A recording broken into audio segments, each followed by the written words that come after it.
തെറ്റുകൾ മനുഷ്യനാണ്. മനുഷ്യ സഹജമായ തെറ്റുകൾ പറ്റിയിട്ടുണ്ടെങ്കിൽ അത് തിരുത്തി വരണം.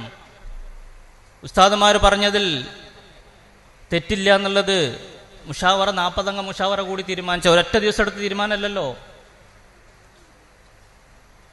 ബഹുമാനപ്പെട്ട ബഹാവുദ്ദീൻ ഉസ്താദിന്റെ നേതൃത്വത്തിലുള്ളൊരു സമിതിയാണ് ആ തീരുമാനം മുഷാവറക്ക് സമർപ്പിച്ചത്. ഒരുപാട് ആലോചിച്ചിട്ടല്ല തീരുമാനങ്ങൾ പ്രഖ്യാപിച്ചത്. പലപ്പോഴും സംശയം പഠിക്കപ്പാണ് എന്തിനാ ഇത്ര ധൃതി പിടിച്ച് തീരുമാനങ്ങൾ എടുക്കണമെന്ന്. നമ്മളൊക്കെ ചരിത്രം പഠിച്ചവരാ, സമസ്തയുടെ ചരിത്രം പഠിച്ചവരാ. നമ്മളൊക്കെ സമസ്തയുടെ ചരിത്രത്തിൽ ഒരു തീരുമാനവും ധൃതി പിടിച്ചെടുത്തിട്ടില്ല. തബ്ലീഗിന്റെ വിഷയം വന്നപ്പോൾ ഒരുപാട് പഠനങ്ങൾ നടത്തി, ഒരുപാട് വർഷങ്ങൾ അതുമായി ബന്ധപ്പെട്ടുള്ള പഠനങ്ങൾ നടത്തിയിട്ടാണ് തീരുമാനം എടുത്തത്. തരീക്കത്തിന്റെ വിഷയം വന്നപ്പോൾ അങ്ങനെ തന്നെയല്ല ഉണ്ടായത്.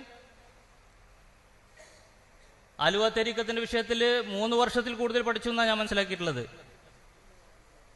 എന്നിട്ടല്ലേ തീരുമാനം എടുത്തത്? അന്ന് എന്തെല്ലാം പ്രയാസങ്ങളുണ്ടായിരുന്നു. നമ്മൾ പഠിപ്പിക്കുന്ന സ്ഥാപനത്തിലെ വിദ്യാർത്ഥികൾ ആ സ്ഥാപനത്തിന് മുമ്പിൽ വന്നിട്ട് സിന്ദാബാദ് വിളിച്ചിട്ട് ചരിത്രങ്ങൾക്ക് അറിയില്ലേ? ഓർമ്മയുള്ളവരാണ് ഈ സദസ്സിലൊരധികവും. ഒരുപക്ഷെ അന്ന് സോഷ്യൽ മീഡിയ ഇത്ര സജീവമല്ലാത്തത് കൊണ്ട് പലരും അറിഞ്ഞിട്ടുണ്ടാവില്ല. നമ്മുടെ സ്ഥാപനങ്ങൾ മുമ്പിൽ വന്ന് പ്രകടനം നടത്തി ഉസ്താദുമാർക്കെതിരെ ചീത്ത വിളിച്ചിട്ടുണ്ട്. അതെന്തായാലും സമസ്ത ചെയ്ത് തെറ്റ്? സമസ്ത പറഞ്ഞു ആലുവ തരീക്കത്തുമായി ബന്ധപ്പെട്ട വിഷയത്തിൽ സമസ്ത ഒരു തീരുമാനം പ്രഖ്യാപിച്ചു. അതുപോലെ തന്നെയല്ല ഇപ്പോഴും ഉണ്ടായത്.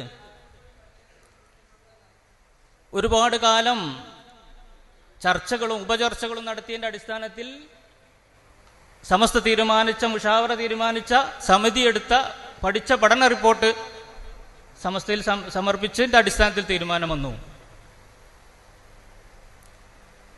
സമസ്ത ഇപ്പോഴും നിങ്ങൾ വരണ്ടെന്ന് പറഞ്ഞിട്ടില്ലല്ലോ. ആ തീരുമാനങ്ങൾ അംഗീകരിച്ചാൽ മനസ്സാവാച കർമ്മണ സ്വീകരിക്കും തന്നെയല്ലേ സമസ്ത ഇപ്പോഴും പറയണത്. നമ്മുടെ സമ്മേളനത്തിൽ പ്രഖ്യാപിച്ചില്ലേ, 100ാം വാർഷിക മഹാസമ്മേളനത്തിൽ പ്രഖ്യാപിച്ചില്ലേ, നമ്മുടെ അഭിയന്തരായ പ്രസിഡന്റ് പ്രഖ്യാപിച്ചല്ലോ, തെറ്റുകൾ തിരിച്ചു വന്നാൽ സ്വീകരിക്കാൻ തയ്യാറാണെന്നുള്ളത്.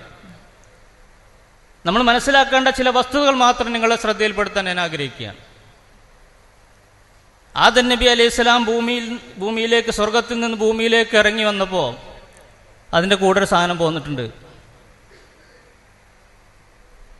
ശപിക്കപ്പെട്ട പിശാച്. അയാൾക്ക് കൂടെ പണിയാണല്ലോ. ആദം നബി അലൈഹി സ്വലാം പരിശുദ്ധ ദീനിനെ പരിചയപ്പെടുത്തി ദീനിലേക്ക് ആളുകളെ ക്ഷണിക്കുന്ന പ്രവാചകനായി വന്നു. ആ പരമ്പര തുടർന്നു പോന്നു. അതിന്റെ കൂടെ വന്ന ആളുകൾ പണിയെടുക്കുന്നുണ്ട്. ആർക്കും സംശയം ഉണ്ടോ? അതിന്റെ കൂടെ വന്ന ആളും അതേ പണി ഇവിടെ ചെയ്യുന്നുണ്ട്. അത് ഖിയാമത്ത് നാൾ വരെ ചെയ്യും. അപ്പൊ അവന്റെ ഭാഗത്തേക്ക് പോകുന്ന ആളുകളെ തടയുക എന്നതാണ് നമ്മളെ പണി. നമ്മൾ അതിന്റെ യൂണിയനിലേക്ക് ആളുണ്ടാക്കാനുള്ള സിലബസ് നമ്മൾ പഠിപ്പിക്കേണ്ട ആവശ്യമുണ്ടോ? ആ യൂണിയനിലേക്ക് ആദം നബി അലൈഹി ഇസ്ലാമിന്റെ കൂടെ വന്ന സാധനത്തിന്റെ കൂടെ പോകുന്ന യൂണിയനിലേക്ക് അല്ലെങ്കിൽ അവന്റെ പട്ടാളത്തിലേക്ക് കുട്ടികളെ പഠിപ്പിക്കേണ്ട ആവശ്യം നമുക്കില്ലല്ലോ. അതിലേക്ക് ആളെ ചേർത്തലോ അതിന് മെമ്പർഷിപ്പ് കൊടുക്കലല്ലോ നമ്മളെ പണി. അത്തരത്തിലെ വ്യതിയാനങ്ങൾ കണ്ടാൽ അത് ചൂണ്ടിക്കാണിച്ചു കൊടുക്കുക എന്നുള്ളതാണ് സമസ്തയുടെ നയം. അതല്ലേ നമ്മൾ ഉസ്താദുമാർ ചെയ്തിട്ടുള്ളൂ. അത്രമാത്രം നമ്മൾ ഉസ്താദുമാർ ചെയ്തിട്ടുള്ളൂ. അതിപ്പോൾ ഇതോടുകൂടി തീർന്നു നമുക്ക് പറയാൻ പറ്റുമോ? നാളെ എന്താ വിഷയം വരും നമുക്ക് പറയാൻ പറ്റില്ല. ശപിക്കപ്പെട്ട പിശാച് അവന്റെ പണികൾ ഖിയാമത്ത് നാൾ വരെ ചെയ്യും. അപ്പൊ നമുക്ക് പ്രതീക്ഷിക്കാം ഇനിയും വേറെ പ്രതിസന്ധികൾ വരും. അന്നും സമസ്ത തീരുമാനമെടുക്കും. അന്നും കുറച്ചാൾക്കാര് സമസ്തനെ എതിർക്കാനുണ്ടാവും. അപ്പൊ നമ്മൾ ആരെ കൂടെ നിൽക്കണം നമ്മൾ തീരുമാനിക്കുക.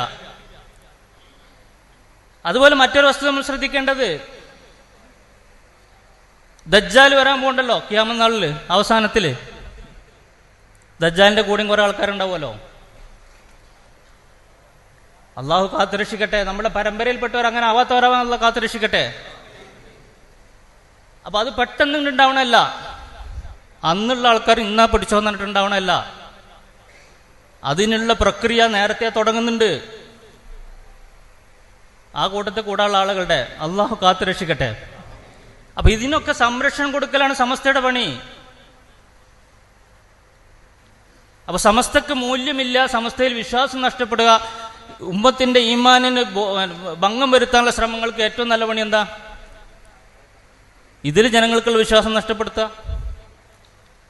ഇതൊരു പണ്ഡിത സംഘടനയാണ്, ഇതൊരു ഇലാഹിയായ സംഘടനയാണെന്നുള്ള വിശ്വാസം ജനങ്ങളിൽ നിന്ന് ഇല്ലാതാക്കുക. അതിനെന്താ മാർഗം? അതിൻ്റെ നേതാക്കന്മാരെ പറ്റിയിട്ട് ഇങ്ങനെ എഴുതി കൊടുക്കുക, നേതാക്കന്മാരെ പറ്റി പ്രസംഗിക്കുക, നേതാക്കന്മാരെ പറ്റി മോശമായി പ്രചരിപ്പിക്കുക, സംഘടനയെ പറ്റി മോശമായി പ്രചരിപ്പിക്കുക. അതല്ല ഇപ്പോൾ നടന്നുകൊണ്ടിരുന്ന സോഷ്യൽ മീഡിയയിൽ കഴിഞ്ഞ 2-3 വർഷമായിട്ട്, 3-4 വർഷമായിട്ട് നടക്കണേ. പലരും വ്യാജ പേരിൽ വന്നു, സ്വന്തം പേരിൽ വന്നു.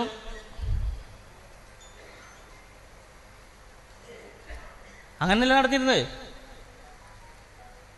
ഒരു സംഗതിയിലുള്ള വിശ്വാസം നഷ്ടപ്പെടുത്തണമെങ്കിൽ അതിനെക്കുറിച്ച് മോശമായി പ്രചരിപ്പിച്ച് ജനങ്ങളുടെ ഇടയിലുള്ള വിശ്വാസം ഇല്ലാതാക്കുക. സമസ്തയെക്കുറിച്ചുള്ള വിശ്വാസം നഷ്ടപ്പെട്ടാൽ എന്താ വരാൻ പോണത്? സങ്കരയിനാണ്ടാവാൻ പോണ്. അത് ചെയ്താലും കുഴപ്പമില്ല, ഇത് ചെയ്താലും കുഴപ്പമില്ല. അതല്ല ഇപ്പം നടന്നുകൊണ്ടിരിക്കണേ. ഇപ്പൊ കുറച്ച് ആളുകളിലൊക്കെ ആ ഒരു ചിന്താഗതി വന്നു. ഇനിയിപ്പോൾ കുറച്ചൊക്കെ അങ്ങോട്ടായാലും കുഴപ്പമില്ല, കുറച്ച് ഇങ്ങോട്ടായാലും കുഴപ്പമില്ല എന്നുള്ളത്. നമ്മൾ 100% സുന്നത്ത് ജമാഅത്തിന്റെ ആശയവുമായി നടന്നിരുന്ന ആളുകളിൽ കുറച്ചൊക്കെ വെള്ളം ചേർത്താലും കുഴപ്പമില്ല എന്നുള്ളൊരു സാഹചര്യത്തിലേക്ക് അവരുടെ മനസ്സ് മാറി. അള്ളാഹു കാത്തുരക്ഷിക്കട്ടെ. അപ്പൊ ഇത്തരം സംവിധാനങ്ങൾ ഇതോടുകൂടി തീർന്നു എന്നല്ല, ഇനിയും വരാം, പുതിയ പ്രതിസന്ധികൾ വരാം. എല്ലാ പ്രതിസന്ധികളെ തൊട്ടും അള്ളാഹു നമ്മെ കാത്തുരക്ഷിക്കട്ടെ. ഞാൻ ദീർഘിപ്പിക്കല്ല. അപ്പൊ നമ്മുടെ സഹോദരങ്ങളോട് നമുക്ക് പറയാനുള്ളത്, തെറ്റുകൾ മനുഷ്യനാണ്, മനുഷ്യ സഹജമായ തെറ്റുകൾ പറ്റിയിട്ടുണ്ടെങ്കിൽ അത് തിരുത്തി വരണം. ഉസ്താദുമാർ പറഞ്ഞതിൽ തെറ്റില്ല എന്നുള്ളത് മുഷാവറ 40 അംഗ മുഷാവറ കൂടി തീരുമാനിച്ച ഒരൊറ്റ ദിവസം എടുത്ത തീരുമാനമല്ലല്ലോ. ബഹുമാനപ്പെട്ട ബഹാവുദ്ദീൻ ഉസ്താദിന്റെ നേതൃത്വത്തിലുള്ള സമിതിയാണ് ആ തീരുമാനം മുഷാവറക്ക് സമർപ്പിച്ചത്. ഒരുപാട് ആലോചിച്ചിട്ടല്ല തീരുമാനങ്ങൾ പ്രഖ്യാപിച്ചത്.